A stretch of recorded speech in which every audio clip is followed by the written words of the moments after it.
weirdos, I'm Felicia and I like scary movies, and today I watched the new Rabid. I actually watched both Rabids. I watched the Cronenberg one from 1977 yesterday and I watched the new one today. So I just want to start saying I am a fan of the Soska twins. I think they're really cool and put a lot of heart and spirit and strangeness into their movies, which I really appreciate. Oh, and blood. They never skimp on the blood, and I like that. And so I was excited when I found out they were making another movie. I had never seen the original Rabid, so I didn't have so much of a nostalgic or fearful of a remake thing going on inside me. I was like, oh, Soska twins are making a new movie. Yay.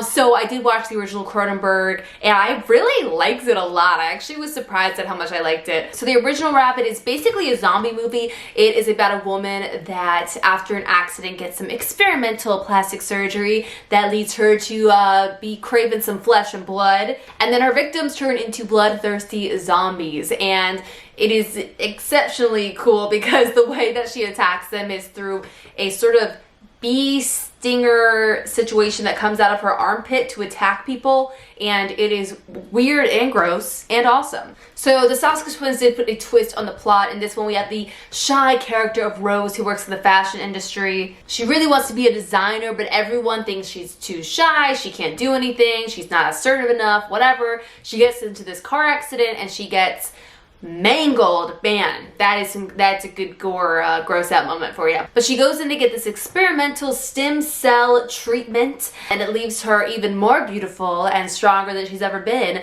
but now with, a taste for blood. There are things that I thought worked about this movie and things I thought did not work.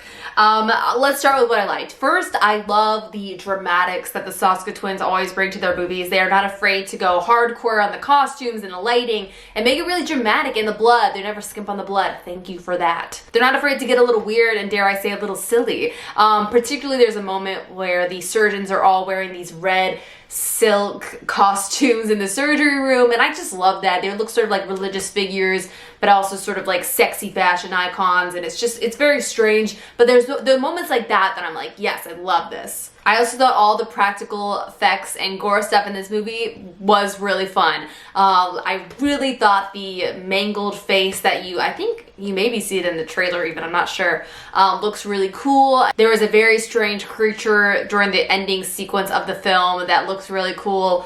That stuff's all pretty much working for me. The thing that is not really working for me is the script, and I think this happens. I will say this might be a trend of the Soska twins, is that the writing is not great, but the aesthetic, the approach, and the direction is all very good. It's almost like a combination between the writing and the performances make a lot of things just feel a little too cheesy, that makes it takes you out of the film a little bit. Like, I like the fact that through this version of Rabid, they're talking more about, beauty standards and body image and the fashion industry and all of those things, and the pressure put on women and all these things that are kind of in conversation with each other in this version of it. But I think it's almost like a little bit too stated, where I start to feel like I'm like, I got it. Like, I don't need you to keep telling me things, I get it. I get what's going on. There's even a moment early in the film where Rose goes on and on about how she's like a vegetarian and she hates fur and how can people eat meat and all these things.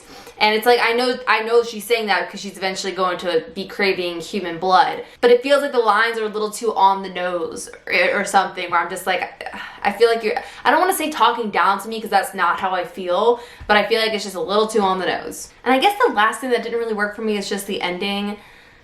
I just didn't really buy, and I'm not going to spoil it for you guys, but you basically find out the doctor has ulterior motives or whatever, which I think is pretty obvious, but what he ends up telling her is the reason for all of this and sort of what's going on, I just thought was a little dull. And even though, once again, like, the sequence of all of that is like directed in a cool way and the imagery looks cool, but the actual lines that are being said and the explanation of what's going on just feels so boring to me.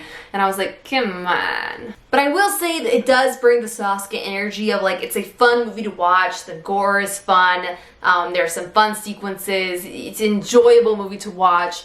But I think the story itself or the script itself in this one just does not hold up well enough to support all of the crazy ideas that the Soska twins have. And I think that's what they need, honestly, is they need like a really sturdy base for them to like do all their fun stuff on top of. And sometimes, and particularly in this movie, I feel like if the script is too weak, it's like you're looking at a lot of aesthetic and not a lot of emotional weight. But that's it, guys. If you've already checked out Rabid or are going to check out Rabid, let me know what you thought down in the comments. Also, let me know if you're a fan of the original Cronenberg. I would like to know. I just saw it for the first time and I really loved it. So I hope you guys all have a great weekend and have a nice scream. Bye.